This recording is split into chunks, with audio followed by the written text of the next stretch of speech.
Shayamal, Vallabhji, sports scientist and psychologist, and we'll be talking about science, we'll be talking about spirituality, we'll be talking about psychology, and we're going deep. My first guest on the show is none other than my dear friend Niraj Naik, the renegade pharmacist. Niraj, welcome to the show. It's the very first episode. Wow, absolute pleasure and honor to be the first guy on your show. Thank you very, very much. First of many. First of many, for sure. So you are the renegade pharmacist. You were a pharmacist and then you became the renegade pharmacist who's trying to break trends. Your expertise is actually breathwork. And how long is this journey going back?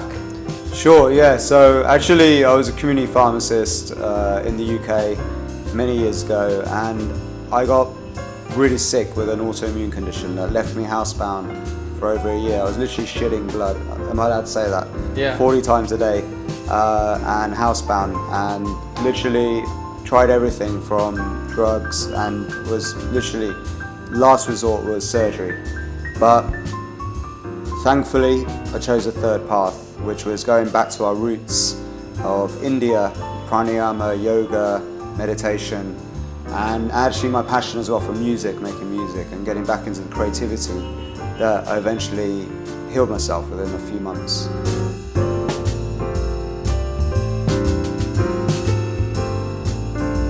You are a musician, so you're one of the first people I've seen who's actually combined beats with breathwork. And normally, like transcendental meditation music kind of puts you to sleep, but you've brought in beats that sort of invigorate you and help you keep count of your breathwork. How did this come to you to combine these two? Yeah. So in like pranayama, for example, which is like the ancient school of breathing practices, there are different rhythms and counts of how you breathe in and out. And in order to make it more interesting, I noticed that when you combine it with music, you can actually like make the process a lot more easier. So I started to combine like this kind of meditation music with rhythms to it, with breath patterns. And this allowed me to like literally create like a pharmacy, my own pharmacy library of different breathing practices for different effects. So, you know, like traditional like pharmaceuticals, they work on both sides of the nervous system, parasympathetic, sympathetic. So just with the breath alone, you can tap into the autonomic nervous system and switch on and off various functions in the body, which is amazing. That's what the yogis discovered thousands of years ago. And this is what helped me really get back into balance. I know you're all about balance, and regaining balance, restoring my balance was the key to my recovery. And there's no better tool than going back to principles of pranayama and yoga. When you add music to it, the element of music, it gives music a purpose as well. And actually I first started making music for therapy, for therapeutic uses. It changes your brainwave states. When combining breath with it and different rhythms of it, it just started to change like, you know, the quality and the effects of meditation. And we started to create this like energized form of meditation, which we now call SOMA, which can take you into these incredible expanded states of consciousness. Firstly, are we breathing right or are we breathing wrong? And when you answer that, what happens to your body when you adopt the right breathing technique? Yeah, that's a good question, because we're not given a manual on how to use our body properly at birth, and we have to learn and train. And actually the best manual for how to live your life really is the Yoga Sutras, in my opinion, if you know how to interpret it properly. And according to Patanjali and application of pranayama, really we have kind of forgotten what's right and wrong to breathe. And most people unconsciously breathe and breathe through their mouth.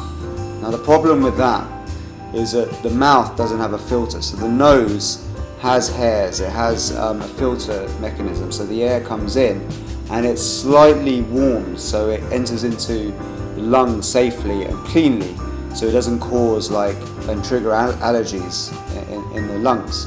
So breathing through the nose is really key, it's super important. Mouth breathing actually stimulates the sympathetic nervous system, which deals with fight and flight, so you're energizing active part of your nervous system. And if this is switched on too long, it creates stress in the body.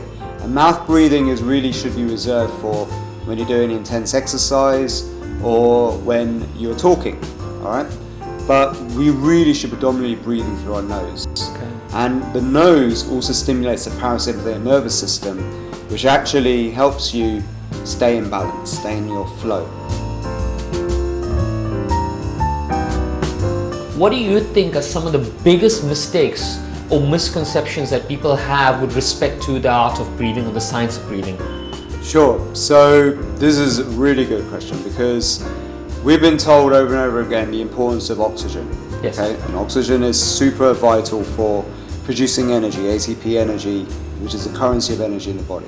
Yeah. However, the thing with this is that oxygen actually in the wrong levels, if you have the levels too high, can actually, just like a real fire, cause damage. So too much air, when you have air on a fire, it helps it burn. Too much air, too much oxygen actually can cause too much fire, which is oxidative stress and free radicals being produced. And too little oxygen, obviously the fire doesn't burn at all. So we need the right balance of oxygen in the body. And this is where the other molecule, the extremely important molecule of respiration, carbon dioxide, is very important, because carbon dioxide allows us, if you have the right concentration of it, to get the oxygen off the red blood cells so that it can go into the tissue cells where it's needed. Okay, so you need the right level of carbon dioxide. Now, carbon dioxide is also a dilator. It expands blood vessels, it dilates blood vessels. So by slowing breathing down and becoming more efficient in using oxygen, we can actually have the right balance of carbon dioxide, have more vasodilation, which allows us to have lower blood pressure. Means we don't suffer from high blood pressure. Because when you over breathe, and when people are very stressed out, they actually tend to over breathe. They breathe through their mouth, they're in a hurry, and what happens is, with that fast rate of breathing, is you get this vasoconstriction, and that leads to high blood pressure problems, which then leads to all these metabolic diseases. So the balance of breath is super important, and that's what the science of pranayama is all about. So you've mentioned the word pranayama quite often, and I know it's deeply situated in Vedic sciences and its origin comes from Patanjali's Yoga Sutras. But this trending word called breathwork that we hear every single day, how would the common man interpret these two words? Okay, good. Yeah, so we can't confuse the two. Breathwork's like a label that's been given to these more recent breathing practices that were developed many years ago. One of them was holotropic breathwork by Stanislav Grof. He developed this breathing practice called holotropic breathwork, which is this rhythmic breathing which can last for like 2 or 3 hours, and it can actually really kind of take you into these altered states of consciousness. And they really should be done one-on-one with the instructors. And it has one real application, which is kind of helping you relieve and release trauma from the body, physical trauma. Now, that's just one method. Okay? In pranayama, they have these higher yogic rituals that were designed also to clear the first imprints that happen in your life that can hold you back. So you may have some trauma that happens in the first 7 years of your life that actually creates problems. That could be abuse, it could be just even something that somebody said to you. It could be some small things that actually create big problems later on in your life. And these processes were designed to relieve you of these traumas and to relieve you from this conditioning and these imprints, so you can repattern and reprogram. Now, there's also rebirthing, which was by Leonard Orr, which was also a powerful breathing practice designed to clear trauma. However, it's also the same, pretty much if you look at it, the same breathing practice as holotropic. They're very similar, and it's just one technique.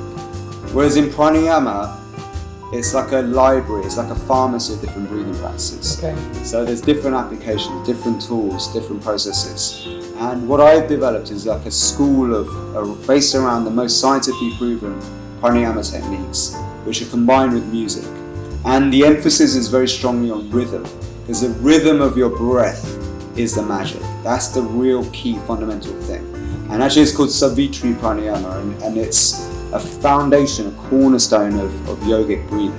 Now, if you change the rhythm, so where you breathe in and out for different lengths of time. So if you breathe out double the length of time as you breathe in, we call this the 2-4 rhythm, okay, or the 4-8 rhythm. you actually stimulate your parasympathetic nervous system, and you can use this to actually de-stress. You can use it to go to sleep. You can use it to digest your food. So this is what we've developed, is this practice of combining like power of meditation techniques with rhythm and music to help you change your physical state. Literally within minutes you can turn off stress, or less. You keep mentioning that you can actually heal yourself with your breath work. Yes. So are you talking about using your breath to emotionally heal yourself or physically heal yourself? Or are there two sides of the same coin? Putting breathwork as the label for all of these things is that what it's been marketed as is a tool to heal everything. That's a big misconception. It's not true. So yes, different types of pranayama techniques can affect the physiology in different ways, and you can use it as part of a holistic method to bring yourself into homeostasis and healing and allow your body to self-heal. Because if you just look at the process of holotropic, okay, or any of these very fast rhythmic breathing techniques, so these techniques need to be used with respect, because you're going to be actually overloading the body, the nervous system, with oxygen. And that can lead to a lot of nervous energy being produced. And it can actually mess up people's nervous systems. I've seen this happen.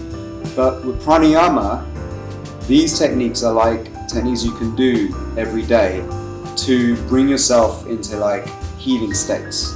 Okay, so one of the most revered techniques of all in pranayama is called kumbhaka, breath retention.